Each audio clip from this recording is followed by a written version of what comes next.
প্রিয় দর্শক, আপনারা যে যেখানে আছেন সকলকে প্রীতি ও শুভেচ্ছা জানিয়ে নিউ ইয়র্ক থেকে রতন তার উদার লাইভ শুরু করছি। আজকের লাইভে আমাদের সঙ্গে উপস্থিত আছেন কলকাতা থেকে বিশিষ্ট সাংবাদিক, লেখক, দৈনিক যুগক অন্ট পত্রিকার একজন সাংবাদিক রক্তিম দাস। তিনি এর আগেও আমাদের অনুষ্ঠানে ছিলেন। আজকে বাংলাদেশে পশ্চিমবঙ্গের নির্বাচন নিয়ে ব্যাপক আলোচনা, সাথে পশ্চিমবঙ্গেও নির্বাচনের আর মাত্র 24 ঘন্টা বাকি। তো তারপর থেকেই ফল কাউন্টিং শুরু হবে। আমরা জানতে পারবো মানুষ একটি দীর্ঘ শ্বাস পেলে অপেক্ষা করছে এই ফলাফলের জন্য। সেই প্রেক্ষিতেই যিনি কলকাতা থেকে আমাদের সঙ্গে যুক্ত হয়েছেন সেই রক্তিম দাসের কাছে জানতে চাইবো সর্বশেষ কলকাতা পরিস্থিতি কি এবং কেমন চলছে। আপনারাও নমস্কার। আপনারাও যেমন অধীর আগ্রহে অপেক্ষা করছেন, আমরা অধীর আগ্রহে অপেক্ষা করছি, গোটা পশ্চিমবঙ্গের মানুষ অধীর আগ্রহে অপেক্ষা করছেন যে আসলে কি হতে যাচ্ছে, মানে তারা মুক্তির নিঃশ্বাস নিতে পারবেন কিনা সেই জন্য অপেক্ষা করছেন। এর মধ্যে আপনারা দেখেছেন যে খুব অদ্ভুত ভাবে কতগুলো সিগনিফিকেন্ট, আমরা যেটা বলছিলাম যে পশ্চিমবঙ্গের এবার ভোটটা কিন্তু একটু অন্যরকম। অন্যরকমের মানে এবার কিন্তু কে কত সরকারের ক্ষমতা আসলে মানুষকে সুযোগ সুবিধা দেবে, হুম। এটা যেমন একটা বিষয় আছে, কিন্তু সেটা মূল বিষয় নয়। আবার পাশাপাশি ধরুন দুর্নীতি একটা বড় ইস্যু পশ্চিমবঙ্গে এবার ছিল, এবং তার সঙ্গে সঙ্গে বাংলাদেশ থেকে যে অনুপ্রবেশ, সেই অনুপ্রবেশের কথা বিজেপি বারবার বলে আসছিল, সেই অনুপ্রবেশ। এবং সবচেয়ে বড় যেটা হচ্ছে, বাংলাদেশের সাম্প্রতিক কালে মানে ডক্টর মোহাম্মদ ইউনূসের আমলে যে হিন্দু হত্যা যা হয়েছে, হত্যাযজ্ঞ হয়েছে, তার একটা বড় প্রভাব হয়তো পড়তে যাচ্ছে এই নির্বাচনে। এবং এত সংখ্যক মানুষ এবার ভোট দিয়েছেন, কারণ এর আগে মানুষ ভোট দিতে পারেননি। আমি আপনাকে আগের দিনও বলেছিলাম যে যে পরবর্তী ধাপে ভোটটা ছাপিয়ে যাবে, কিন্তু তাই হয়েছে। প্রথম ধাপের থেকে পরের ধাপের ভোটটা ছাপিয়ে গেছে, মানুষ স্বতঃস্ফূর্ত ভাবে ভোট দিয়েছে। একটি অভিযোগ, মানে একটি বোমের শব্দ পাওয়া যায়নি। এবং আমরা অনেক বছর পরে একটা বোমের শব্দ পাইনি। একজন মানুষও মারা যায়নি। গতবার মানে পোস্টপল ভায়োলেন্সে 62 জন মানুষ মারা গেছিল, ভোটের দিনও মানুষ মারা গেছিল, একজন মানুষও মারা যায়নি, এবং খুব শান্তিপূর্ণ ভাবে। এবং সমস্ত মানুষ বলেছেন যে তারা নিজের ভোট নিজে দিতে পেরেছেন। তো নিজের ভোট নিজে দিতে পারা এবং মানুষের পরিবর্তন চাওয়া, এই দুটো যদি আমরা একসঙ্গে করি, তাহলে দাঁড়ায় যে এই সরকারটা হয়তো আর আসছে না। এবং আপনি দেখবেন যে যে কি বলে, বিভিন্ন যে মিডিয়াগুলো যারা আপনার বুথ ফেরত সমীক্ষা করেছে, সেই সমীক্ষায় কিন্তু বেশিরভাগের মধ্যে কিন্তু বিজেপি ক্ষমতায় আসছে এরকম একটা, মানে ন্যাশনাল মিডিয়া গুলো, ইন্টারন্যাশনাল মিডিয়া গুলো বলছে। কিন্তু সবটাই হবে কালকে সকাল, মানে আমাদের এখন তো যে সময়, তার সময়ের পরে, মানে পরের দিন মানে সোমবার দিন, যেটা আমাদের 6টার পর থেকে, মানে 7টার পর থেকে গণনা শুরু হবে, এবং সেটা বিকেলের মধ্যে পরিষ্কার হয়ে যাবে। বিকেল কেন, দুপুরের মধ্যে ট্রেনটা পরিষ্কার হয়ে যাবে কি হতে। এখন আমি যে কথাটা বলছি, যে অনুপ্রবেশের অভিযোগটা বারবার করা হতো বিজেপি, সেই অনুপ্রবেশ অভিযোগটা কিন্তু সত্যি হয়ে গেছে অফিসিয়াল। আপনি খেয়াল করে দেখবেন বাংলাদেশের পার্লামেন্টে যারা বিরোধী দলে বসে আছে, তাদের একজন মুখপত্র, পার্লামেন্টেরিয়ান, তিনি কিন্তু পরিষ্কার দাঁড়িয়ে বলেছেন যে ওখানে বিজেপি ক্ষমতায় আসছে, এবং বাংলাদেশে নাকি দলে দলে মানুষ আসবেন আশ্রয় নিতে। তো যে মানুষ ভারতবর্ষে জন্ম, পশ্চিমবঙ্গে জন্ম, সে কেন বাংলাদেশে আশ্রয় নিতে যাবে? তার মানে নিশ্চয়ই সেই মানুষগুলো এখানে বাংলাদেশ থেকে চলে যাবে, মানে এখান থেকে চলে যাবে বাংলাদেশে আশ্রয় নিতে, যারা এতদিন এখানে অনুপ্রবেশ করেছিল। অর্থাৎ অফিসিয়ালি বাংলাদেশের পার্লামেন্টে দাঁড়িয়ে একজন পার্লামেন্টের সত্যি কথাটা বলেছেন, তার জন্য তাকে আমি ধন্যবাদ জানাই যে তিনি সত্যি কথাটা বলেছেন। এই অনুপ্রবেশকারীদের জন্য আমাদের সংস্কৃতি, আমাদের চিন্তা ভাবনা, ধর্ম, আমাদের যে কি বলবো আপনার, আমাদের যে ভারসাম্য, মানসিক ভারসাম্য, এবং আমাদের যে ধর্মীয় ভারসাম্য, সেটাও বিঘ্নিত হয়ে গেছে। যার ফলে আমরা এখানে বাংলাদেশের মতো ঘটনা দেখতে পেলাম। দেখুন আপনাদের ওখানে আমরা জানি যে দীপু দাসের মতো মানুষকে পুড়িয়ে মারা হয়েছে। চিন্ময় প্রভু এখনো জেলে রয়েছেন, তিনি এখনো জেল থেকে বাড়াতে পারেন।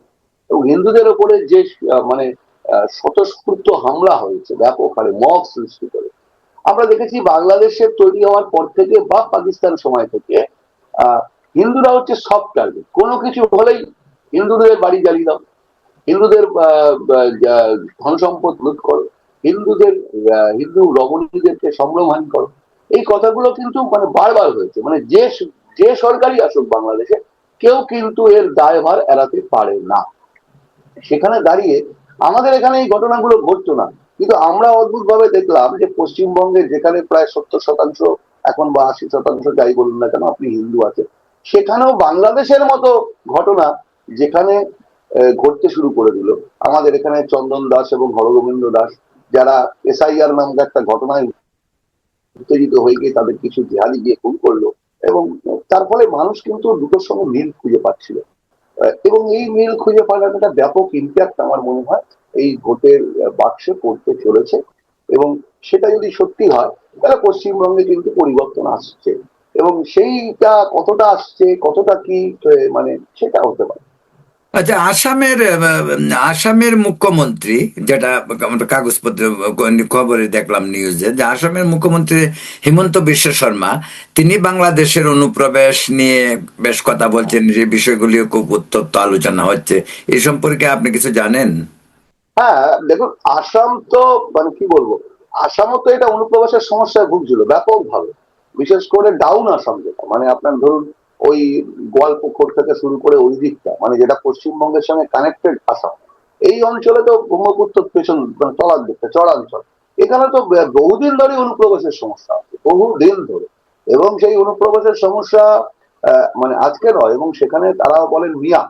এবং এই অনুপ্রবেশকারীদের সমস্যা এমন একটা জায়গায় তৈরি হয়ে গেছিল যে আমি আপনাকে বলি যে অসমিয়ারা বাংলাদেশি ভেদাও করতে গিয়ে যেটা হয়েছিল, বাংলাদেশি হিন্দুদের ওপর তারা না মানে ভুল বুঝে তারা ব্যাপারটা, মানে দুটো আমরা যেটা বলি অনুপ্রবেশকারী এবং শরণার্থী।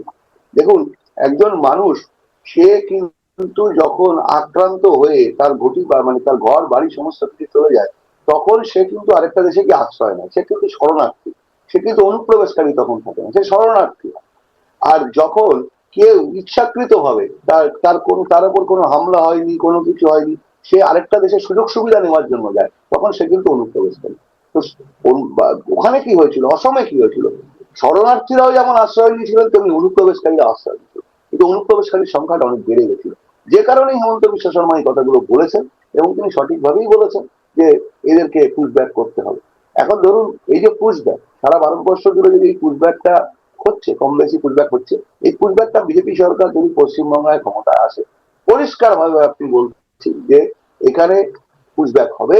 এখান থেকে একটা অনুপ্রবেশকারীকেও আমাদের দেশের অখণ্ডতা স্বার্থে আমরা কোনো বিদেশ, এটা খুব পরিষ্কার ভাবে আমরা চাই। এবং সেই কারণেই সীমান্তে কাঁটাতারের বেড়া। সেই কারণেই দেখুন, একটা কথা বলি রতন, আপনাকে ভাবতে হবে, আমরা একসঙ্গে লড়াই করেছি তো, মুক্তাদের রক্ত হয়ে গেছে বাংলাদেশের প্রান্ত, আমরা একসঙ্গে লড়াই করেছি পাকিস্তানের বিরুদ্ধে। আপনারা যে স্বাধীনতা সংগ্রামের ডাক দিয়েছিলেন তাতে ভারতীয় সেনাবাহিনী তার রক্ত জ্বলবে।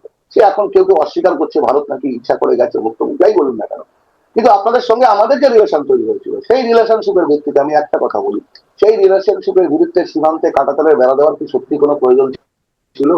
এটা আজকে আপনাকে ভাবতে হবে। আজ ধরুন নেপাল বা ভুটান, এরা আমাদের পাশের রাষ্ট্র, নেপাল বা ভুটানের সঙ্গে তো আমাদের কোনো কাঁটাতারের বেড়া নেই, আছে কি? কোনো কাঁটাতারের বেড়া নেই। নেপাল ভুটানের কোনো স্বাধীনতা সংগ্রাম হয়নি, কিন্তু নেপাল ভুটানের সঙ্গে আমাদের যে সম্পর্ক, তারা কখনো ভাবতে পারেন না তারা এই দেশে এসে কোনো জঙ্গি কার্যকলাপ করবেন, কোনো রকম কোনো কিছু করবেন, তারা এটা ভাবতেই পারেন না। ঠিক আছে, কেন? যদি আমার প্রতিবেশী দুষ্ট হয় তাহলে আমি বাড়ির পাঁচিল লাগাই, আমার প্রতিবেশী দুষ্ট না হয়, গ্রামের বাড়িতে কি পাঁচিল থাকে? তখন আপনারও তো গ্রামের বাড়ি ছিল, কোনো পাঁচিল ছিল, কোনো সীমানা ছিল? ছিল না। আমরা এই গাড়ি থেকে ওই বাড়িতে এমনিতে হাঁটাহাঁটি বাড়ির ভেতর দিয়ে যেতাম। কিন্তু যখনই আপনি কাঁটাতারের বেড়া লাগাবেন বা পাঁচিল লাগাবেন, তার মানে আপনার প্রতিবেশী দুষ্ট। আপনার প্রতিবেশী দুষ্টকে সামলাতে গেলে আপনাকে কিন্তু সীমান্তে বেড়া দিতে হবে। হ্যাঁ, যদি কিন্তু পুশ ব্যাক পুশিন এই সমস্ত কারণে কি, পুশ ব্যাকের জন্য কি বাংলাদেশের সাথে সম্পর্কের অবনতি হইতে পারে? সেটা তো বিবেচনায় আনতে হবে, হইতে পারে না? দেখুন সেটা কি অবনতি, দেখুন অবনতি হলে হবে, অবনতি হলে হবে, কিন্তু আমার প্রশ্নটা হচ্ছে এটাই, যদি অবনতি হয় হবে, কিন্তু আমি কেন আপনাদের অনুপ্রবেশকারীকে মানে আপনার দেশের মানুষকে আমার দেশে রাখবো? আমি কেন এই দায়ভার নিতে যাবো বলুন তো? আমেরিকা নেয়, আমেরিকা নয়, আপনি তো আমেরিকায় বসে আছেন, মেক্সিকো সীমান্তে কাঁটাতারের বেড়া কেন নেয় কি? তারা নেয় না। আমি আমি কেন তাদের দায়ভার নিতে যাবো? তারা এসে আমার এখানে আমার আমার আমার এখানে আমার সরকারের পয়সা খাবে, আমার এখানে খাবে, আমার অখণ্ডতার বিরুদ্ধে আমার দেশের চরিত্রকে বদলে দেওয়ার চেষ্টা করবে, তাকে কেন আমি এখানে জায়গা দেবো বলুন? কোনোভাবেই আমি জায়গা দিতে পারি না, কোনোভাবেই জায়গা দিতে পারি না, কোনো সম্ভব না এটা। আপনি আসুন না, বৈধভাবে আসুন, এখানে চাকরি করুন, এখানে ব্যবসা করুন, সরকারি নিয়ম কানুন মেনে সবকিছু ভাবে করুন। কিন্তু আমিও চাই আমার দেশের কোনো লোক অবৈধভাবে আপনার দেশে কিন্তু নামতে থাকে, বাংলাদেশে নামিয়ে থাকে। অবৈধভাবে কারো কোনো দেশের রাষ্ট্রে যাওয়া উচিত না, এটা আমরা খুব পরিষ্কার করে মনে করি। এবং সেটা সীমান্তবর্তী দেশগুলো, দুটো দেশের সীমান্তে যদি সুস্থ রাখতে হয়, যদি সম্পর্ক স্বাভাবিক রাখতে হয়, তাহলে দুদেশেরই উচিত তাদের দেশের নাগরিককে তাদের দেশের সীমানার মধ্যে আটকে রাখা, কখনোই তাকে সীমান্ত মানে অবৈধভাবে সীমান্ত অতিক্রম করতে না হবে। দাদা, আমি অন্য একটি প্রসঙ্গ বলতে চাই। আজকের বোধহয় নেটওয়ার্কে একটু গন্ডগোল, যেন আপনার কথা অনেক সময় থেমে থেমে যা আসছে। যাই হোক, আহ, আসি আমরা নির্বাচন প্রসঙ্গে। কলকাতায় মুখ্যমন্ত্রী মমতা ব্যানার্জি তিনি স্ট্রং রুমে গত রাত্রে প্রায় 4 ঘন্টা অবস্থান নিয়েছিলেন। বা কোনোদিন ছিলেন না, কোনোদিন ছিলেন না। উনি এর কোনোদিন স্ট্রং রুমে যাননি, কোনোদিন উনি স্ট্রং রুমে যাননি, এই প্রথম উনি স্ট্রং রুমে গেছেন। খুব অদ্ভুত ভাবে এর আগে যে অভিযোগ বিরোধীরা করতো সেই অভিযোগ উনি করছেন। কুণাল ঘোষ এবং শশী পাজাও বোধহয় অন্য একটি মানে স্ট্রং রুমের পাশে বোধহয় তারাও ছিল, হ্যাঁ, নিয়েছিল। আসলে আসলে কি এতদিন ধরে চাকরি প্রার্থীরা রাস্তায় বসেছিল, হুম। তখন কেউ যায়নি। এখন ওনাদের ভয় হচ্ছে যে মানুষ ওনাদের বিরুদ্ধে ভোট দিয়েছেন, তাই ওনারা রাস্তায় বসে ভোট বাক্স মানে ইভিএম পাহারা দিচ্ছেন। চাকরি প্রার্থীরা যেমন রাস্তায় বসেছিল এত বছর ধরে চাকরির দাবিতে, যারা শিক্ষিত মানুষ, যারা শিক্ষিত, যারা যোগ্য প্রার্থী, তারা রাস্তায় বসে আছে দিনের পর দিন, দিনের পর দিন। কেউ তো একবার গিয়ে দেখা করেনি তাদের সঙ্গে। ডিএ মামলা, ডিএ সরকারি কর্মচারীদের যে মহার্ঘ ভাতা প্রত্যেক বছর কেন্দ্রীয় সরকারের হারের সঙ্গে তাকে সামঞ্জস্য রাখা হয়, সেই ডিএ আপনারা দেননি, তারা রাস্তায় বসেছিল, তখন তো জাননি। অভয়ের মা যখন রাস্তায় বসেছিল তখন তো জাননি। আজকে আপনারা রাস্তায় বসেছেন, কেন রাস্তায় বসেছেন? কেন আপনাদের ভয়? আপনি যদি ভালো কাজ করে থাকেন তাহলে তো মানুষ আপনাকে এমনি ভোট দেবে। আপনাকে সকালবেলা উঠে, আপনি তো ভোটের দিন বেরিয়ে পড়েছিলেন রাস্তায়, মুখ্যমন্ত্রী বেরিয়ে পড়েছিল, আমরা কোনোদিন দেখিনি, মানে 2011-র পরে উনি রাস্তায় বেরিয়ে ঘুরে বেড়াচ্ছেন। উনি বিরোধী দলনেত্রী হয়ে গেছেন মনে হচ্ছে। বিরোধী দল যা যা করে উনি তাই তাই করছেন। শাসক দল তো পরিষ্কার কথা, একটু অপেক্ষা করুন কি দেয় মানুষ। যেটা দেয় শুনুন, ভারতের সংসদীয় গণতন্ত্রের নিয়ম হচ্ছে যা ভোটের রেজাল্ট বেরোবে সেটা বিরোধী হোক শাসক হোক তাকে মাথা পেতে নিতে হবে, এটাই নিয়ম। এখানে এরকম নয় যে আমি পার্লামেন্ট বয়কট করবো, বাংলাদেশে যেসব হতো আর কি আগে, তো সেসব এখানে হয় না। এটা সংসদীয় গণতন্ত্র, সারা পৃথিবীর মানুষ এই সংসদীয় গণতন্ত্রকে শ্রদ্ধা করে। এই সংসদীয় গণতন্ত্র এমন একটা গণতন্ত্র যেখানে কখনোই জাতির জনকের পরিবর্তন হয় না। আমাদের মাথার ওপর থেকে কখনোই মহাত্মা গান্ধীর ছবি সরে যাবে না। মহাত্মা গান্ধী জাতির জনক, তার বিরুদ্ধে পক্ষে বিপক্ষে অনেক কথা থাকতে পারে, কিন্তু তাকে মাথার উপর রাখা হয়েছে। মোদীজিও তাকে মাথার উপর রেখেছে। আমরা কখনো আমাদের স্বাধীনতা সংগ্রামের পক্ষে বিপক্ষে যেই থাকুক না কেন, স্বাধীনতা সংগ্রামের মধ্যে পক্ষ বিপক্ষ ছিল, কিন্তু তারা অ্যাটলিস্ট ব্রিটিশ বিরোধী আন্দোলন করেছেন, ব্রিটিশ চালানোর জন্য, তাদেরকে আমরা সঙ্গে রাখতে চাই। দাদা, আমি আরেকটি প্রশ্ন, বলুন তো, আপনি তো সাংবাদিকতা একজন অভিজ্ঞ লোক, মানে 24 ঘন্টা পর বা 36 ঘন্টা পর তো আমরা এমনি জানতে পারবো কি হয়, নির্বাচনের ফলাফলটা কি হইতে পারে। এমনিতে তো এক্সিট পোলগুলি বিজেপিকে এগিয়ে রাখছে, কিন্তু আপনার আপনার পার্সোনালি আপনার কি মনে হয়? এখনো পর্যন্ত মানুষ মনে করছে, সাধারণ মানুষ মনে করছে তাদের ইচ্ছাই প্রতিফলিত হবে, তাদের ইচ্ছাই প্রতিফলিত হবে, এবং সেটাই হবে যেটা সারা ভারতবর্ষের মানুষ চাইছেন। আপনিও নিজে যেটা চাইছেন, আপনিও যা না চাইছেন। না, আমাদের তো চাওয়া পাওয়ার, আমাদের চাওয়া পাওয়ার কিছু নাই, কারণ অবশ্যই আমরা তো আপনি বাংলাদেশি। চান, না না, আপনি অবশ্যই বাংলাদেশি, কিন্তু আপনি চান পশ্চিমবঙ্গে এমন একটা সরকার আসুক যে সরকার বাংলাদেশের হিন্দুদের নিরাপত্তার প্রশ্নে কথা বলুক। না আপনি চান পশ্চিমবঙ্গে এমন একটা সরকার আসুক যারা তিস্তা পানি বন্টন চুক্তি করুক। না, ওইটা ওইটা ওইটা ঠিক আছে, কারণ তিস্তার পানির, তিস্তার জন্য, তিস্তার পানি আমাদের একান্ত প্রয়োজন, কারণ তিস্তার কারণে আমাদের প্রায় দেশের অর্ধেক অঞ্চল, বিশেষ করে নর্থ সাইড আর কি, যেটা সিলেট এবং ময়মনসিংহ এবং রংপুর, এই সমস্ত এলাকাগুলিতে একেবারে মানে হেমন্তে মানে যখন যখন নদী শুকিয়ে যায় তখন ভীষণ সমস্যা হয় আমাদের কৃষকদের জন্য। তিস্তা এই ভ্যালিড একটি চুক্তি, যেটা মোদী সরকার করতে চেয়েছিল, করতে পারেনি মমতা ব্যানার্জির জন্য। সেটা আপনি ঠিক বলছেন যে আমি অ্যাজ এ বাংলাদেশি, আমি চাই সুপ্রতিবেশী সুলভ সম্পর্ক প্লাস বাংলাদেশের স্বার্থও তো দেখতে হবে। বিশেষ করে তিস্তা বা পদ্মা নদীর যে যে ফারাক্কা চুক্তি যেগুলি হয়েছে সেগুলিকে ঠিকমতো যাতে চালু থাকে, এবং সেখানে শুধু ভারতের স্বার্থ না, বাংলাদেশের স্বার্থটাও ভারতকে দেখতে হবে এজ এ বড় প্রতিবেশী হিসাবে। তো সেটা ঠিক আছে, কিন্তু আমি আরেকটা প্রশ্ন আপনাকে বারবার করতে চাই, কারণে অনুমান কতগুলি আসন পাইতে পারে বিজেপি? এখন পর্যন্ত এক্সিট পোল তো বলছেই। দেখুন, আমি কোনো সেফোলজিস্ট নই। আমি মানুষের ইচ্ছার উপর, আস্থার উপর ভরসা রাখি। এবং বিজেপির সর্বোচ্চ নেতৃত্ব যারা এখানে আপনার এই নির্বাচন পরিচালনা করেছেন, তাদের কয়েকজনের সঙ্গে আমার কথা হয়েছিল 1 মাস আগেই। তো তারা তো অনেক বেশি নেটওয়ার্ক নিয়ে কাজ করেন। এবং রাষ্ট্রীয় স্বয়ংসেবক সংঘ আরএসএস, আপনি জানেন, যারা একটা সামাজিক সংগঠন, তারাও এই পরিবর্তন চাইছে। তারাও তাদের মতো করে জাগরণ কর্মসূচি করেছে, যাতে আমরা সবাই যাতে ভোট দিতে পারি। এবং আপনি শুনলে অবাক হবেন যে ভোটের দিন বিকেল বেলা যখন ভোট কেন্দ্র থেকে যখন ইভিএম যাচ্ছে, সেই সময় সঙ্গের দুজন মানে আরএসএস এর দুজন স্বয়ংসেবককে এই শাসক দলের লোকরা বেমারলোক মেরেছে। এবং তার মধ্যে একজন হাসপাতালে ভর্তি হয়ে গেছে। এবং তারপর যেটা হয়েছে, যাকে মারা হয়েছে তাকে তাকে তার বিরুদ্ধে অভিযোগ করে তাকে এখন জেলে পাঠিয়ে দেওয়া হয়। তো এখন যে মানুষ চাইছেন মুক্তি। এবার এই মুক্তির সংখ্যাটা কতটা হবে সেটা বলা যাচ্ছে না। বিজেপি বলছেন যে তারা 160 থেকে 165 আসন তারা পাচ্ছেন। তৃণমূল পাল্টা দাবি করছেন, কিন্তু তৃণমূল যে পাল্টা দাবি করছেন তাদের বডি ল্যাঙ্গুয়েজ, নেতৃত্বের মধ্যে মনে হচ্ছে একটু কেন কিন্তু কিন্তু আছে। আগের মতো অত কনফিডেন্স তারা আমরা দেখতে পাচ্ছি না। একজন সাংবাদিক হিসেবে বলছি, আমি আমার কোন রাজনৈতিক দলকে আমি সমর্থন করি সেটা বড় কথা না, একজন সাংবাদিক হিসেবে বলছি যে তৃণমূলের যে কনফিডেন্স আমরা দেখতে পেতাম, সেই কনফিডেন্সটা কিন্তু আমরা দেখতে পাচ্ছি না। এবং সাধারণ স্তরে কর্মীদের মধ্যেও সেই কনফিডেন্স দেখতে পাচ্ছি না। প্রত্যেক বছর যে কনফিডেন্স থাকে, এবার ভোটের সময় সেই কনফিডেন্স আমরা ল্যাক করতে দেখেছি। সুতরাং সেই জায়গা থেকে দাঁড়িয়ে বিজেপির কনফিডেন্স অনেক বেশি হাই। কারণ বিজেপি এবার ভোটটা কিন্তু অন্যভাবে লড়েছে। আপনি খেয়াল করে দেখুন, গত বছরে লড়া আর এবছরের লড়ার মধ্যে 21-এ লড়ার ফারাক আছে। এবছর অনেক আগে থেকে বিজেপি রাস্তায় নেমেছে, 1 নম্বর। 2 নম্বর হচ্ছে এই যে এক্সিট পোলের যে কথাগুলো, এর আগে মানুষ কথা বলতে চাইতেন না। আমরা দেখেছি রাস্তায় দাঁড়িয়ে মানুষকে যদি আমরা জিজ্ঞেস করতাম কি মনে করছেন, মানুষ কথা বলতো না। মানুষ এবার স্বতঃস্ফূর্ত ভাবে কথা বলছেন, একটা কথাই বলছেন, এটা আর সহ্য করা যাচ্ছে না। আমি জানি না তিনি কাকে ভোট দেন, কিন্তু এই কথাটা মানুষ বলছে যে এটা আর সহ্য করা যাচ্ছে না। অর্থাৎ মানুষের বিষয়টা একদম মানুষের ঘরের ভেতর ঢুকে গেছে।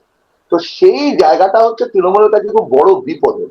এবং আমি আপনাকে বলি যে যাদের কথা আমি বলবো বারবার, যেটা সংঘ পরিবার, আরএসএস, আরএসএস যে বিস্তীর্ণ নেটওয়ার্ক, এই নেটওয়ার্কটা ভয়ঙ্কর ভাবে কাজে লেগেছে। আপনি জানেন যে তৃণমূলের একটা পেশাদার সংস্থা আছে পরামর্শদাতা, যার নাম আইপ্যাক। এই আইপ্যাক শেষ মুহূর্তে গুটিয়ে গেছে। আসলে আইপ্যাকের লোকগুলো ল্যাপটপ কাজে নিয়ে, কর্পোরেট স্টাইলের মাইনা নিয়ে মানুষের মূল জয় করতে গিয়ে ব্যর্থ হয়েছে। অথচ প্রচারকরা, মানে সঙ্গের যারা প্রচারক, সর্বক্ষণের প্রচারক, যারা বাড়ি ঘর ছেড়ে রাস্তায় বেরোন সমাজ পরিবর্তনের জন্য, তারা কাজে ঝোলা নিয়ে মানুষের মনের মধ্যে ঢুকে গেছে। এরা ছোট ছোট বৈঠক করেছে, বাড়ি বাড়িতে গেছে। মানে এটা যে একটা কি, কয়েক লক্ষ স্বয়ংসেবক গোটা পশ্চিম বাংলায় তারা নেমেছিলেন, আমরা দেখেছিলাম বিভিন্ন ভাবে। তারা কিন্তু বিজেপির হয়ে প্রচার করেন। তারা একটা কথাই বলেছেন যে আপনি আপনার ভোটটা নিজে দিন, এক তাকেই ভোটটা দিন যাকে আপনি যোগ্য মনে করেন। এই দুটো কথায় খুব বড় কাজ হয়তো হয়ে গেছে, যেটার রেজাল্ট হয়তো আমরা দেখতে পারবো। আমি এরকম ভাবে ভবিষ্যৎবাণী করতে পারি না যে বিজেপি এত পেতে পারে, মানে এটা করার কথা ঠিক। বুঝতে পারছি, বুঝতে পারছি, কিন্তু আরেকটি কথা, যে জাতীয় কংগ্রেস এবং বাম, তাদের অবস্থানটা কি? তারা কিরকম তারা সুবিধা করতে পারে বলে মনে হয়? দেখুন, কিছু কিছু জায়গায় ভোট কাটাকাটির লড়াইয়ে মনে করা হচ্ছে, বিশেষ করে যেগুলো সংখ্যালঘু অধ্যুষিত সিট, সেখানে কংগ্রেসের এবার কিন্তু মানে খাতা খুলবে। যেমন আপনাকে বলি, মালদা, মুর্শিদাবাদ, এই জায়গাগুলোতে খাতা খুলবে। আর বামেদের বামেদের এখনো দেখুন, আপনি যে এক্সিট পোলের রেজাল্ট দেখছেন, সেখানে বামেদের কিন্তু কেউ কিন্তু খুব একটা ইয়ে করছে না। বাম অনেক, মানে বামের ব্যাপারটা হচ্ছে কি, বাম যদি একজনও থাকে তাহলে সে এমন ভাবে চেঁচায় যে সেটা মনে হয় যে বোধহয় হাজার লোক চেঁচাচ্ছে। তো বামেদের আপনি দেখুন, খোদ বামেদের কেরালাতে বামেরা গভর্নমেন্ট করতে পারছেন, কেরালায় এবার গভর্নমেন্ট করতে পারছে না। অর্থাৎ বামরা ভারতবর্ষ থেকে হয়তো চিরতরে বিদায় নিতে চলেছে, এই জায়গাটা হয়তো হয়ে যাচ্ছে। কংগ্রেসের সম্ভাবনা আছে, তারা হয়তো সিট পাবে কিছু, আইএসএফ ছাড়া, অধীর রঞ্জন চৌধুরী ছাড়া পাশ হতে কর, পারে। অধীর রঞ্জন চৌধুরী পাশ করবে বহরমপুরে?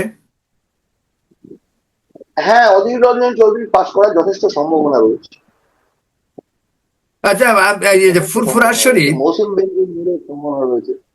হ্যাঁ, না আমি বলছিলাম যে ফুরফুরা শরীফের নওশাদ সিদ্দিকী বা বা মুর্শিদাবাদে হুমায়ুন কবির, তাদের তাদের কি অবস্থা? হুমায়ুন কবির তো বাবরি মসজিদ বানাচ্ছেন বলে, কিছুটা তো নির্বাচনে তার সুবিধা হওয়ার কথা। নিজের কিরকম ওইদিকে?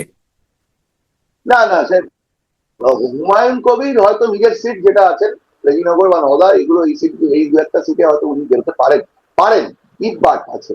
আর ধরুন আপনার কি বলে, ইয়েতে ক্ষেত্রে ওই নওশাদ সিদ্দিকী। নওশাদ সিদ্দিকীর ক্ষেত্রে উনি ভাঙড় জিতছেন আবার। হুম। হ্যাঁ, উনি জিতবেন, উনি ওনার সিটটা জিতবেন, প্লাস ওরা আরো একটা দুটো সিট পেতে পারে। তবে আমি এখানে একটা আপনাকে একটা মানে কথা বলতে চাই, যে মুসলিম ভোট শেষ মুহূর্তে গিয়ে দাঁড়িয়ে যদি এমনটা হয়, ধরুন পশ্চিমবঙ্গের মুসলিমরা বিজেপিকে ভোট দেবে না, এটা খুব পরিষ্কার। ভোট কাটাকাটি লড়াইয়ে এদের বেঁচে, এদের বেরিয়ে যাওয়ার সম্ভাবনা রয়েছে। কিন্তু যদি এমনটা হয়ে যায় শেষ মুহূর্তে গিয়ে, আমি জানি না তারা কি করেছেন, যে বিজেপিকে ঠেকাতে গিয়ে তারা সমস্ত ভোট তৃণমূল যদি পোল করে দেন, তাহলে তৃণমূলকে পোল করে দিলে তৃণমূল কিন্তু মুসলিম এলাকায় আসন পাবে, এই জায়গাটাও কিন্তু আছে, যদি এই ভোট কাটাকাটির অঙ্কটা না হয়। আচ্ছা, ওইখানে যে হায়দ্রাবাদ থেকে আসছে যে ইয়ে না আসাদুদ্দিন না, এনার ওয়াসির, কোনো, না মিমের না, এই কোনো মিমের কোনো কোনো ইসে প্রভাব নেই নেই। না? ও না না, মিমের কোনো প্রভাব নেই, কোনো প্রভাব বাঙালি নেই। মুসলিমদের মধ্যে মিমের কোনো প্রভাব নেই। না, উনি নিয়ে আসছিলেন, মিম একটা বড় পার্টি, মিমের সঙ্গে একসঙ্গে থাকলে একটু সুবিধা হতে পারে সেই জন্য, কিন্তু পরে তো মিমের সঙ্গে ওনাদের জোটও ভেঙে গেছে হুমায়ুন কবিরের। পরে কি এটাও একটা বিষয়। ঝুট বোধহয় আবার হুমায়ুন কবিরের একটা যে ভিডিও কেলেঙ্কারির পর বোধহয় সেই ঝুট আবার ভেঙে হ্যাঁ গেছিল হ্যাঁ হ্যাঁ, কিনা? ওই ভিডিও কেলেঙ্কারিকে কেন্দ্র করে হুমায়ুন কবির নাকি টাকা চেয়েছেন, যদিও সেটা এআই হুমায়ুন কবির বলছেন, অন্যরা বলছে না এআই নয়।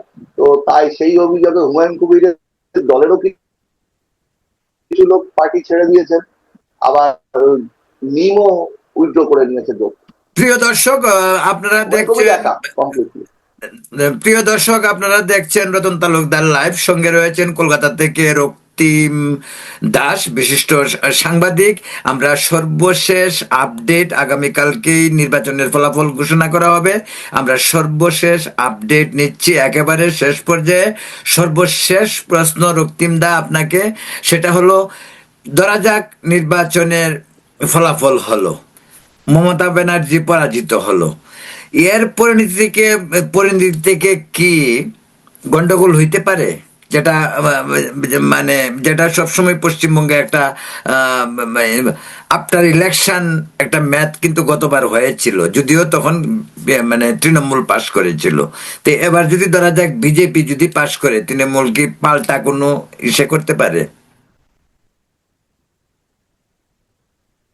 না, গন্ডগোল হতে পারবে না, তার কারণ হচ্ছে কেন্দ্রীয় বাহিনী এখানে রয়েছে, তা এবং প্রশাসন পুরোটাই হচ্ছে, যতক্ষণ পর্যন্ত নতুন সরকার ক্ষমতায় আসবে ততক্ষণ পর্যন্ত এখানে যে প্রশাসনের কে সামনে রেখে ভোটটা হয়েছে সেই প্রশাসনই এখানে থাকছে।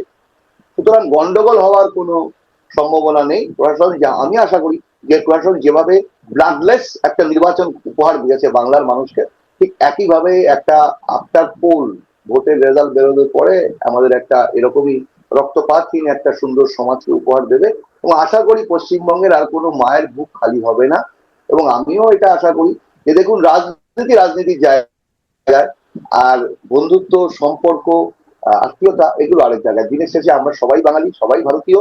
সুতরাং রাজনীতির লড়াই হয়েছে, কেউ একটা দল হারবে একটা দল জিতবে, এটা খুব স্বাভাবিক কথা।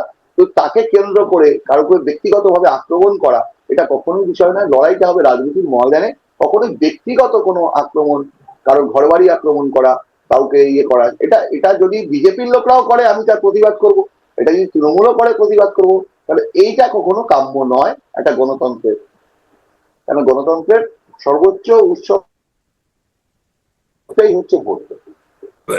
দাদা, সর্বশেষ প্রশ্ন, যদিও এই বিষয়টা অত্যন্ত স্পর্শকাতর, কারণ বিজেপি কখনো বলে না মুখ্যমন্ত্রী, ধরা যাক বিজেপি পাশ করলে মুখ্যমন্ত্রী কে হচ্ছেন, মানে বিজেপি অবশ্যই, আমি আপনাকে বলছি যেহেতু আপনি সাংবাদিকতার সঙ্গে জড়িত, আপনার অভিজ্ঞতা সম্পন্ন, বিজেপির এই ব্যাপারটা বলা খুব মুশকিল।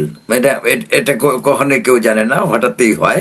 কিন্তু আপনি কি কোনো ধরনের গ্যাস করতে পারেন যে সম্ভাবনা কার? বিজেপি এবার যাদের যাদেরকে দাঁড় করিয়েছে তাদের মধ্যে প্রচুর শিক্ষিত মানুষ আছেন, প্রচুর অভিজ্ঞ নেতা আছেন, যারা মানে যে কেউ মুখ্যমন্ত্রী হওয়ার মতো যোগ্যতা রাখেন। এখানে মানে শুধু একজনকে বললে তো হবে না। আর আরেকটা বিষয় হচ্ছে, ধরুন দিল্লিতে দিল্লিতে যাদের নাম শোনা গেছিল তারা কেউ হননি, লেখাগুপ্ত হয়েছে। তো সেরকম বিজেপি এবারে লড়াইটা কিন্তু সামগ্রিক লড়াই করেছে, কোনো একজনকে মুখ্যমন্ত্রীর মুখ প্রজেক্ট করে বিজেপি লড়াই করেন। তো সেই কারণেই বিজেপির মুখ্যমন্ত্রী কে হবে এটা বিজেপির সংসদীয় দল ঠিক করবে। সমীপ ভট্টাচার্যকে এই নিয়ে আমরা বারবার প্রশ্ন করেছেন সাংবাদিকরা, আমরাও করেছি। ওনাকে বলা হয়েছিল আপনি মুখ্যমন্ত্রী হচ্ছেন কিনা, তো উনি প্রথমেই হাত তুলে বলে দিয়েছেন যে আমি রাজ্যসভার সাংসদ, ওখানেই ভালো আছি, আর দল আমাকে দল পরিচালনার দায়িত্ব দিয়েছে পশ্চিমবঙ্গে, আমি তাতে ভালো আছি, আমি অন্তত মুখ্যমন্ত্রী হচ্ছি না। কিন্তু কেউ যদি মুখ্যমন্ত্রী হবেন সেটা আমাদের সংসদীয় দল যারা তৈরি হবে, যেটা সে তারা মিলে ঠিক করবেন যে কে মুখ্যমন্ত্রী হবে। সুতরাং মুখ্যমন্ত্রী কে হবে এটাও কিন্তু একটা কোটি টাকার প্রশ্ন, দুটো কোটি টাকার প্রশ্ন আছে। এক হচ্ছে বিজেপি কত আসন পাবে, আর দুই হচ্ছে বিজেপি যদি ভোটে ক্ষমতায় আসে তাহলে মুখ্যমন্ত্রী কে হবে, এটাও একটা কোটি টাকার প্রশ্ন। তিনি কি, তার কি কোনো কানেকশন পূর্ববঙ্গের সঙ্গে থাকবে কিনা আমি সেটা বলতে পারবো না। তাই এখানে দাঁড়িয়ে আমরা কিন্তু এইটাও আপনিও যেমন জানার চেষ্টা করছেন, সারা ভারতবর্ষের মানুষ জানার চেষ্টা করছে, বাঙালিরা উৎসুক হয়ে আছে, আমরাও উৎসুক হয়ে আছি। তবে যাই হোক, দিনের শেষে আমরা মনে করি এমন একটা জবাবদিহির সরকার হোক, জনগণের প্রতি আস্থার সরকার হোক, এবং ইন্টারন্যাশনাল রিলেশনের ক্ষেত্রে সরকার একটা ভূমিকা পালন করুক। বাংলাদেশের শুরু হয়েছে এই গণতন্ত্রের নতুন যাত্রায়, এই সরকার যেন কোনো ভূমিকা রাখতে পারে, এটাই বক্তব্য। হ্যাঁ দাদা, অনেক অনেক ধন্যবাদ আপনাকে। আজকে লাইনটাও মানে নেটেও একটু ডিস্টার্ব করতেছে, আপনার কথা মাঝে মাঝে থেমে গিয়েছিল, অসুবিধা নেই। আমরা আবার আপনাকে গণনার দিন যদি জানি আপনি খুব ব্যস্ত থাকবেন, সেই দিন যদি আর 10-15 মিনিট সময় দিতে পারেন তাহলে সেদিন আমরা আপনার সঙ্গে আর একটু কথা বলতে চাই। সেই পর্যন্ত, হ্যাঁ সেই পর্যন্ত আপনি ভালো থাকুন, সুস্থ থাকবেন এবং নিরাপদ থাকবেন।